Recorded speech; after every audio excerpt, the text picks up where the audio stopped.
নমস্কার, দেখছেন খবর বাংলা। সঙ্গে রয়েছে আমি স্মৃতি। আরও এক ভাইরাল ঘটনা নিয়ে।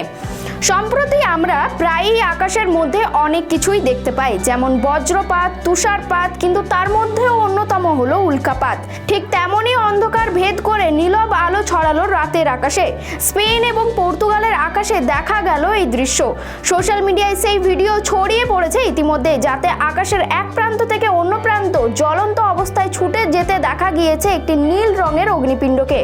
ঠিক কি ঘটেছে তা যদিও নিশ্চিতভাবে জানা যায়নি এখনো পর্যন্ত, তবে এখনো পর্যন্ত যে তথ্য সামনে এসেছে তাতে ওই অগ্নিপিণ্ড আসলে উল্কাপিণ্ড বলে দাবি করেছেন সেখানকার বাসিন্দারা। ভূপতিত হওয়ার আগে মাটির খুব কাছে দিয়ে সেটি তীব্র গতিতে ছুটে যায় এবং তার জ্বলন্ত ধুলোর চাদর থেকেই আলোর রোশনাই চারিদিকে ছেয়ে যায় বলে দাবি সামনে আসছে যদিও।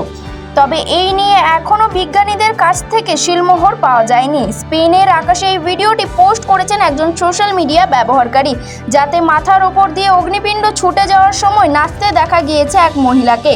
স্পেন এবং পর্তুগালের আকাশে উল্কার দেখা মিলেছে। অভূতপূর্ব এই ঘটনা।